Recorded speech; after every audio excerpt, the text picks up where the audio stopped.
Content warning. This series will discuss topics that may bring up painful experiences for you. Please take the time to surround yourself with good medicines. If need be, pause the playback and go for a walk, stretch, have a glass of water, and come back to the show when you feel comfortable.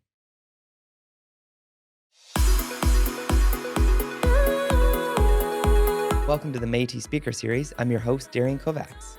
On this podcast series, we will be exploring learning, healing, and rebuilding within the Métis community.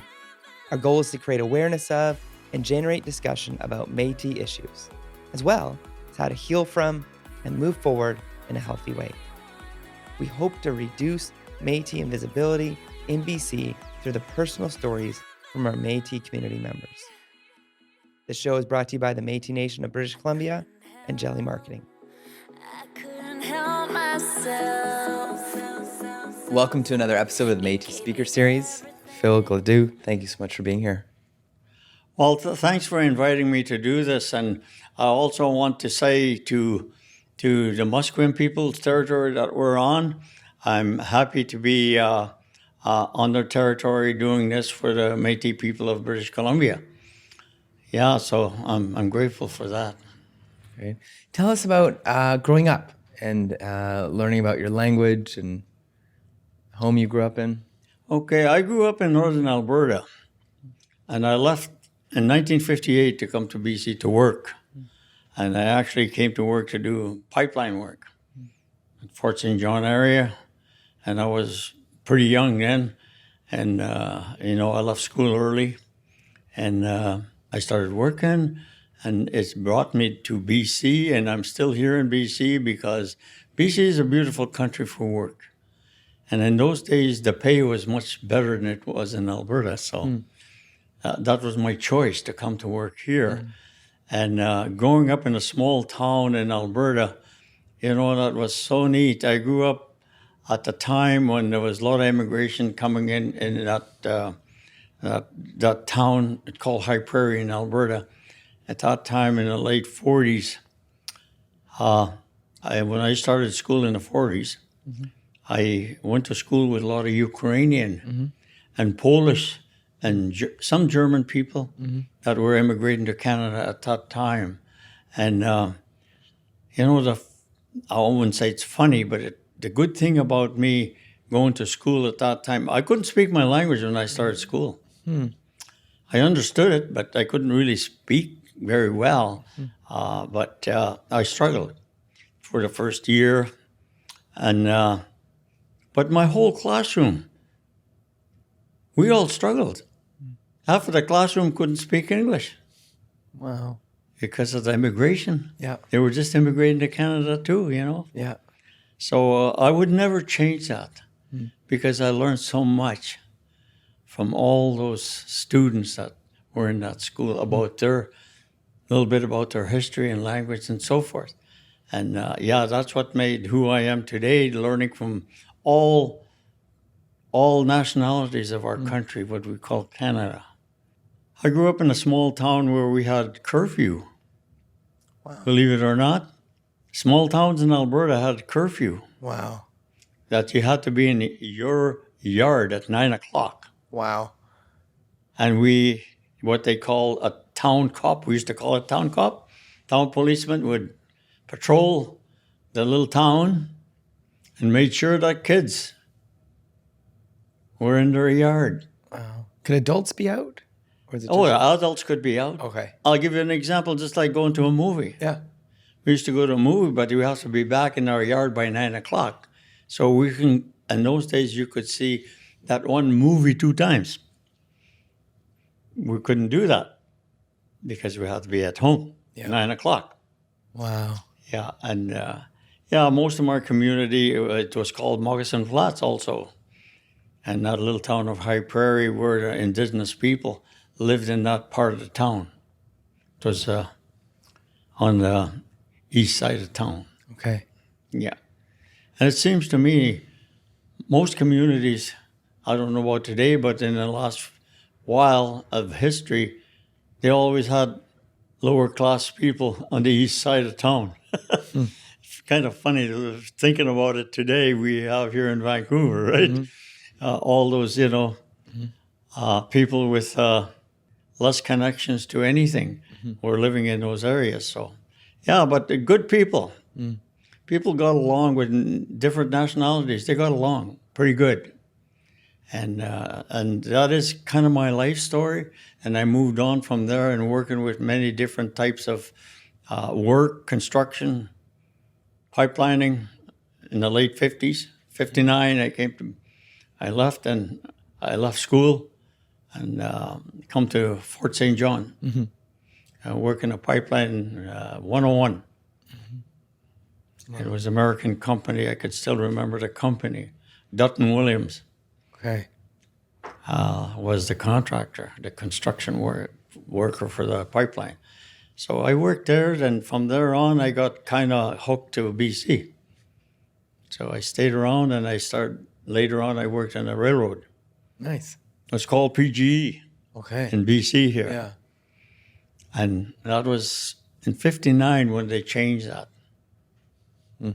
And then now they call it Pacific Northern Railway now today. And that when it hooked up with Northern Alberta Railway in Dawson Creek, that's when it was changed. Even the little town of Chetwynd used to be called Little Prairie till 59. When the trains hooked up in Dawson Creek, the name changed in that little town also. I could remember that. Yeah, so. Wow. And anyway, that's a little bit of my life story. And today I'm still working with all kinds of people. I'm still working in the I started working in the schools in the 90s, early 90s, and doing history and culture presentations in the school. I still do that today. And why? Why did you do that?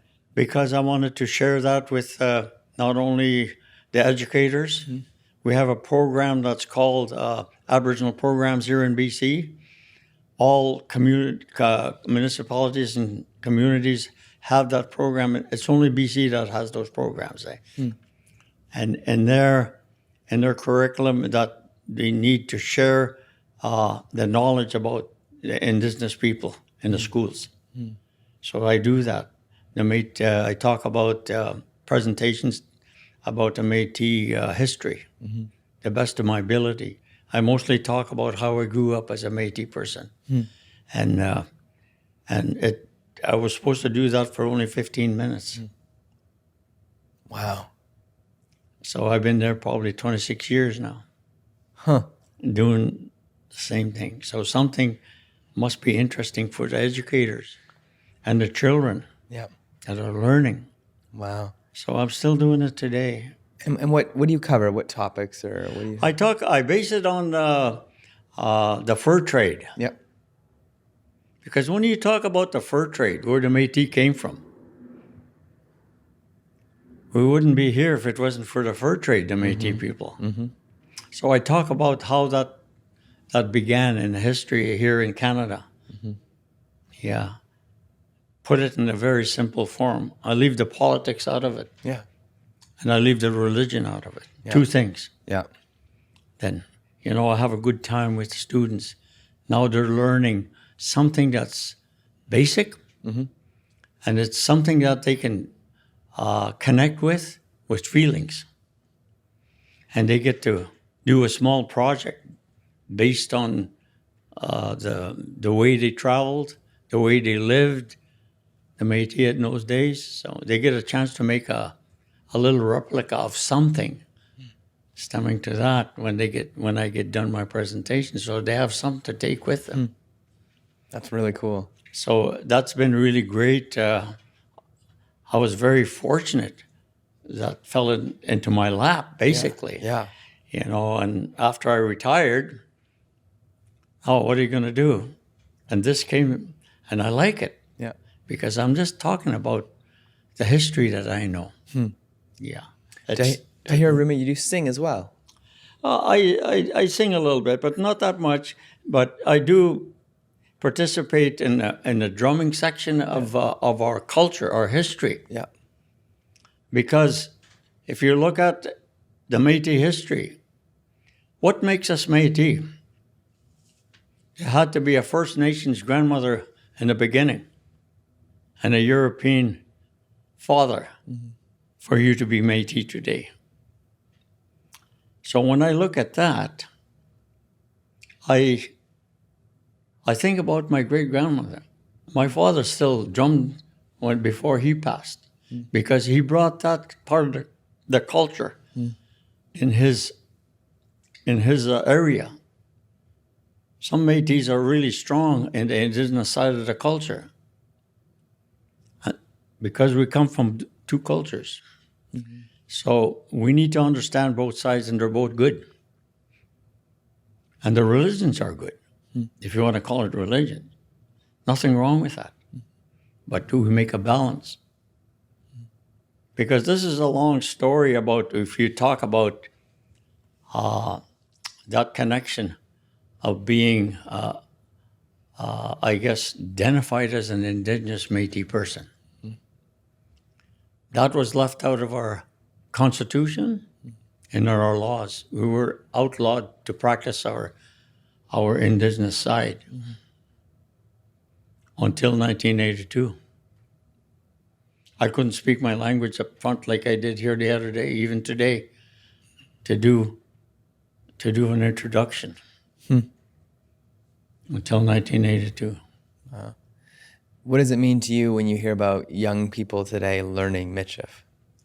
You know, it makes me feel really proud to stay and support them the best way I can. That's all I can give back, is talk about the history so they connect themselves. They'll find their own way as long as they understand what identity that connects them.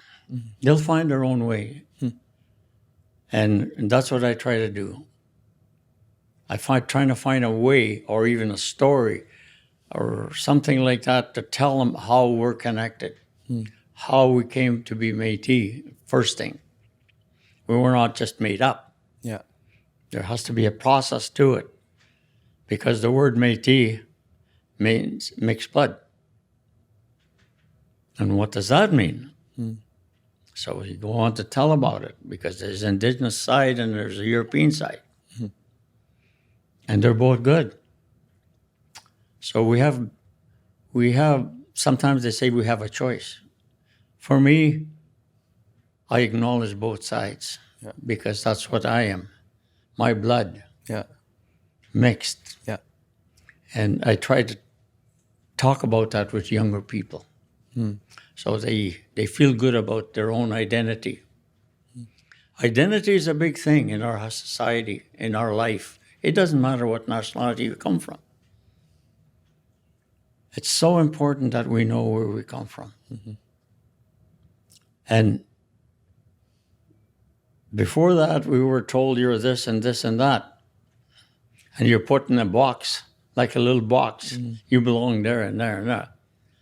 And that weakened a lot of the Métis history and culture by that concept. Yeah.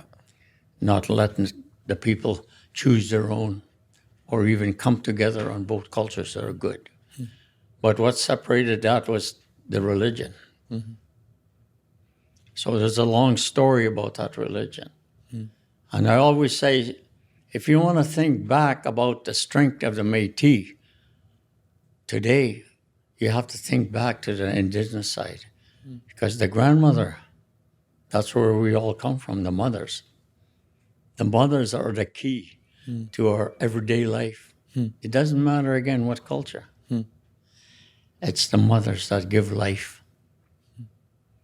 So I want to always talk about that with younger people. The strength of your family would be your mother. The emotional, the spiritual side is your mother's side. The physical side and the mental side is your father's side. That's what I learned from my parents. Okay. My mother taught me how to love myself. Wow. My father taught me how to work, physical, to protect the family. Yeah. and the mothers. So these are the things I talk to the kids about. Yeah. And tell me about your role, like with the Nicola Valley Institute of Technology and the Justice Institute.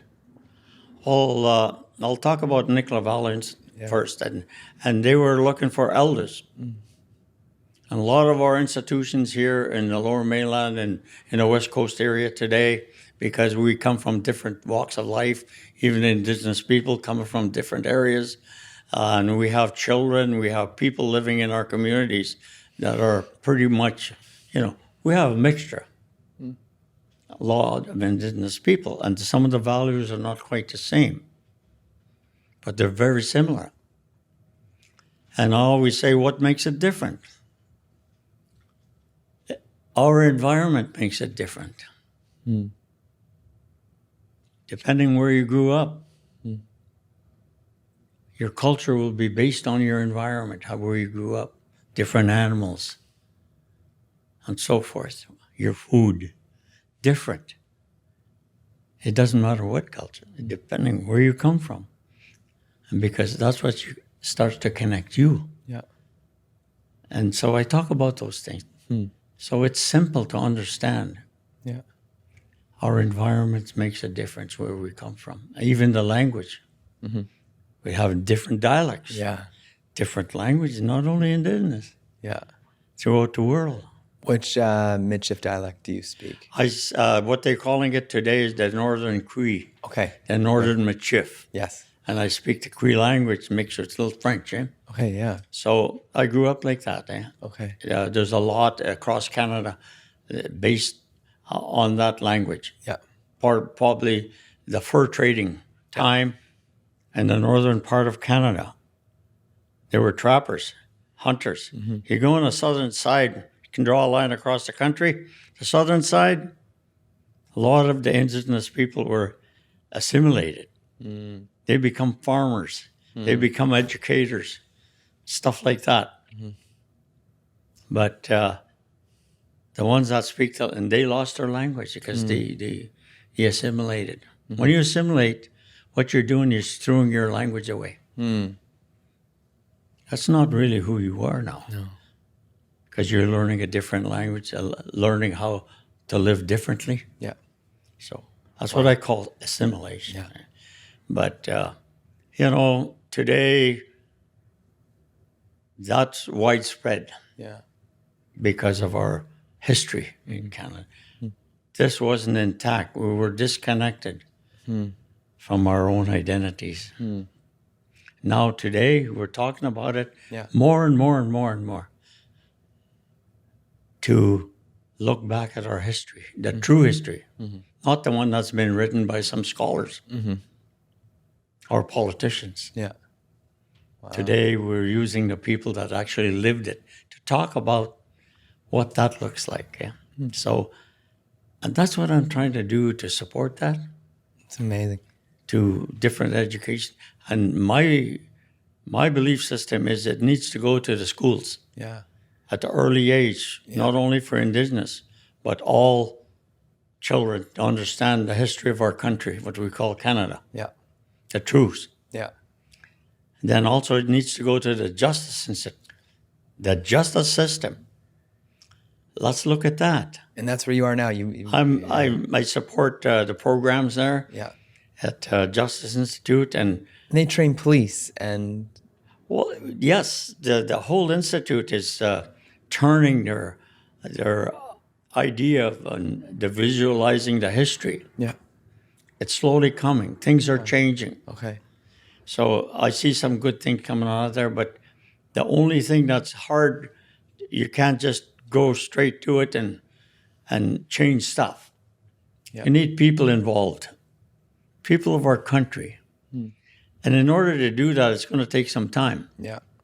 And it's going to take a school system to do that. Yeah. Teach the young ones at the beginning, early. Yeah. And you're doing Langley, Surrey? Right? Langley, yeah. And Surrey, I do work in the schools in Langley. Yeah. I used to do work in Abbotsford for a long time. Yeah. But it was just getting to be a little bit too much for me, so I stepped down from that. But they're doing a good job over there with their Aboriginal programs. Yeah. I have 3 kids at Fort Langley Elementary. Oh, Fort Langley. I go there quite a bit. Yeah. Grade 1, 4 and 5. Okay. Yeah. So they're just beginning and Yeah. to touch that part of the curriculum, I guess you could say. Yeah. Yeah. So it's very enjoyable to work with kids. Wow. Wow, man. It's there's no politics involved. No. It's little kids, and they're very connected with the nature. They're inquisitive. Yeah, I guess that's the word. Yeah.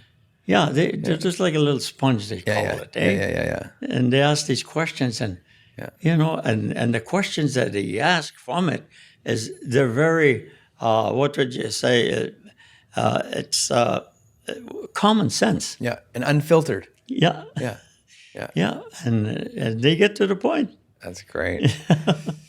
And if we could shift gears here, and if you're comfortable talking about your oldest daughter, Okay. and does that sound okay? Her, when she had cancer, her oldest daughter, she developed cancer in 2000. I don't even remember 2002 or something like that. And her name? Her name was Sandra. Sandra. Okay. And she developed cancer without her even knowing it, without anybody knowing it. Mm. She says, my back is sore. She was saying that for a long, long time. Like, her back was sore. And how old was she? Tired. Well, she was 44 when she passed. But so maybe she was about 40 when that started to happen. And she had 2 kids, boy and a girl. And good mom. And so she said, I got the girl to call the ambulance. Yeah. I wanted to go see a doctor. My back is sore. So I guess our granddaughter, Corbin, she was just young, Yeah. Probably 7 years old or something like that. Mm. She called the ambulance. So they picked me up and took me to the hospital in Kelowna. That's where she was living. Mm. And then, I went through, they took some test x-rays and everything, and they give me some, I don't know, some painkillers and stuff like that, told me to go home. Mm-hmm. So she went home. About 4 hours later, she says, I couldn't stand it, I had to go. Went back again to the hospital. And what happened was, her x-ray was in the doctor's room where they examined all these x-rays. Mm-hmm. When the doctor met her at the door, the doctor was walking by and looked at the room where the x-ray was, saw her x-ray, and said, this is cancer, full-blown cancer in her kidney. Mm. So right there, she was diagnosed. But how long could that have been sitting if she didn't have to go back? Yeah. And so that what triggered all the process of, treating and everything else. But so you said if that doctor wouldn't have glanced walking by there, we would have missed it. So they started that right away, within 2 days. Wow. They had surgery, took her kidney out, stuff like that, and everything went really well. And, she moved on in her life like that for about a year. And all of a sudden, that cancer showed up somewhere else. Right on her shoulder, left shoulder. She started getting pain here and everything. And eventually, they examined that, and the socket from your, shoulder was deteriorated. So that cancer had moved from the kidney part to here. Wow. After a year. Yeah. We just thought everything, a year she's got it, Yeah. We just have to stay hopeful and work with her the best way we can. And she was a strong lady. And she kept working. She was working in a school. She was, what do you call it? She was a support worker in the school. Yeah. And she loved children. And she worked. And even after that whole thing happened, and then she was on, they treated her with radiation or something like that. But she wasn't really what they call it. She wasn't a candidate for some of the stuff. But they got medicine. I don't know where it came from, but they were giving her medicine, and every so often she had to go get blood tests and transfusion and all this kind of stuff. And she did that for quite a long time. And she kept working in the schools. But her arm started to puff up. Her arm was like that. Wow. But it was, she didn't feel nothing. Yeah. And she was driving to school every day in Vancouver, right from, I could say probably from Clark down to Langley. Yeah. She was working in the Langley schools. Oh, wow. And so she wouldn't give up nothing and all that kind of stuff. And we tried to find something to comfort her all the time. But what we found the most comforting for her was talking about our culture part. Yeah. She connected with the world that we really don't understand spiritually. Yeah. She was connected. She connected in a spiritual way. And that helped her stay strong. Yeah. Keep her spirit strong and everything else, and her mind clear. But she kept working, and pretty soon the school union rep called me, and he wanted to talk to me. She wanted to talk to me. So I did, and she says, Sandra, she's still working with that arm that big, and the kids, the kids loved her, right? And then it's not healthy for the kid, right? The kids to see that. So she says, do you think we can talk her into maybe leaving and for her to get more rest and everything to heal? Yeah. I'll talk to her, I said. So we talked, and at first she kind of looked at it, I like doing what I'm doing. The kids, they give me love, they give me comfort, and I like to give back to them whatever I can. And then after a bit, she says, okay, Dad, I think I'm going to, on the children's sake. And she says, I will step down. And then she did. And then, that's when it comes really hard. Now she don't have really, what would you call independence? Yeah. And that's not the way she grew up. She started working when she was young. All my kids, they started earning their own money at the early age to be independent. They don't need anybody to turn their wheel in the future. Yeah. Be independent. So that's the way she was.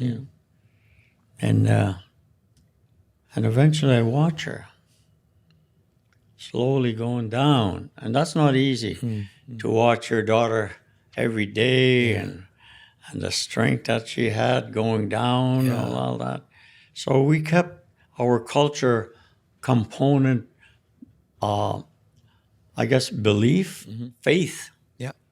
Because there's two different things. There's a belief and there's faith. Yeah. You can have a belief, but if you don't have faith, nothing really works. She understood all that stuff, but she had faith. That's what kept her going. And she eventually ended up in a hospital in Vancouver General at palliative care. Yeah. She was there for a month. Wow. Palliative care. Yeah. And eventually she, they get tired. Yeah. People with this kind of trauma, stress, and pain that they go through. Yeah. They eventually, their body starts to give up more and more. besides the other things that they're going through. Yeah. So we watched her. We supported her, our family. And that's what it takes to comfort them is the best way you can. Mm-hmm. They're in control. Yeah. You can't tell them what to do and what this not. Even the doctor. Mm-hmm. Just have to work with them. Mm. And that's what we did. Yeah. And we I guess, introduced our culture with it, with the Western way of coming together and healing the best way we could. And that worked really well. Because at Vancouver General, they have a courtyard there with a lot of flowers up on the 16th floor there, where you can get some fresh air and stuff like that. Mm-hmm. So every time I went, she would say, "Hey, Dad, wheel me to the courtroom, and I want to smudge. I want to smudge. That makes me feel good. It makes me feel relaxed within my mind," she said. So I do that. Give her that space to do that healing itself. Mm-hmm. And that's what I learned from her, that she taught me to understand that part of life, that we can't control everything.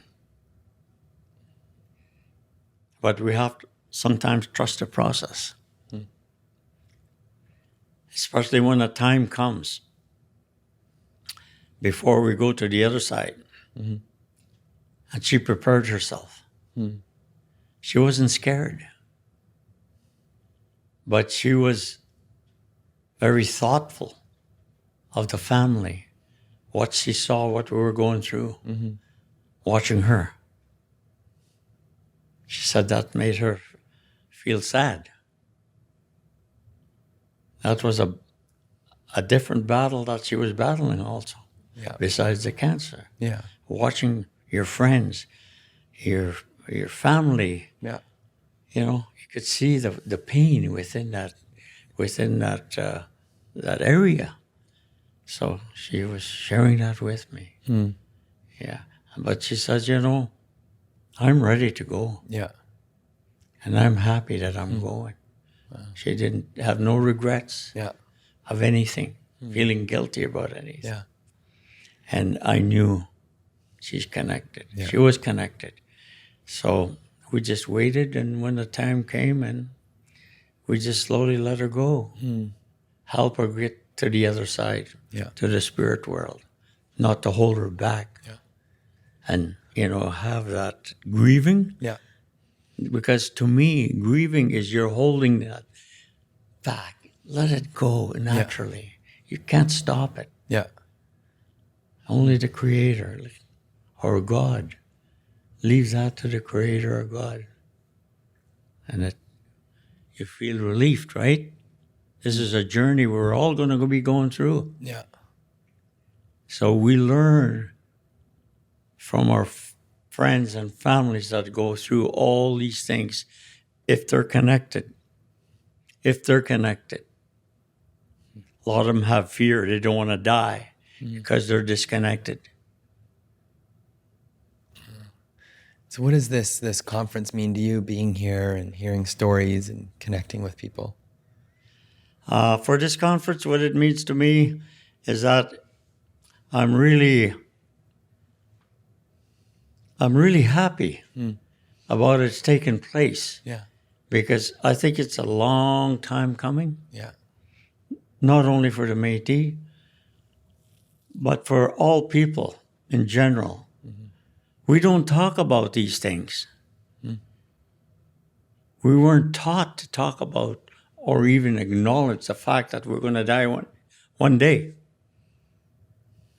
With this conference, it's bringing that connectingness back to us to understand the meaning of life. That's what this is doing now. It's only the beginning. Amazing. It's only the beginning. Yeah. And this, for me, is, hey, it's awesome. Yeah. It's good. It's great. And for maybe those who don't know, tell us about your role within MNBC, the Métis Nation BC. My role within the MNBC is I represent the Senate for this region, the Lower Mainland. There's 7 senators in BC. Oh, cool. Yeah, and we represent different regions, 7 regions. Yeah. The island, the Lower Mainland, Fort St. John, Rupert, Okanagan. There's 7 of us. So our task is to work with the citizens, the Métis citizens, not our politicians. Yeah. The citizens, to be able to help them out, to be able to have a voice within the justice system of the Métis. Wow. Yeah, and it's just like, let me put it to you this way. This way I'm explaining it is coming from a colonial perspective. When you come from an indigenous side, we call them elders. They carry the knowledge, the history, language, all that. And they're very important, just like our justice system. Yeah. We need to work with that to protect the people. Yeah. That's our role as the Senate here in BC. How often do you guys meet? Well, we used to meet quarterly, but now it's getting more because there's more people becoming members, identifying who they are, and getting their memberships, and so much stuff going on right now. That we meet whenever sometimes we meet twice a month now. Wow. So it's getting more and more. Yeah. And I've been there for 3 terms, and my term will be up in September. But the wife was saying, the work that you're doing, you have to be careful. You're getting to an age where, you have to kind of look after yourself. And I agreed with her. And I said, yeah, so I'll be stepping down after my 3rd term now and letting somebody else do the work. Yeah. And more people are understanding what the Senate's all about. And because a senator has to know their history, the knowledge of your rights, and the knowledge of the cultures. For so long, the Métis had been disconnected from the culture side. It was only the political side. Yeah. And we need both. Yeah. But at the same time, how do we balance this? And mainly for our children. Yeah. Because they're the ones that's going to be educated. They're going to know who they are at an earlier age. Not after 35, 40, find out who you are. Yeah. But they'll know at an early age, and they're going to be strong. And my hope is the children is going to the ones that's going to turn the table for the Métis people. Come on. Yeah. Yeah.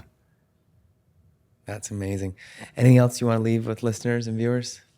All I want to say is from what I got here today, we need to do a lot of work. We need to do a lot of healing as Métis people. We need to do a lot of healing in our identity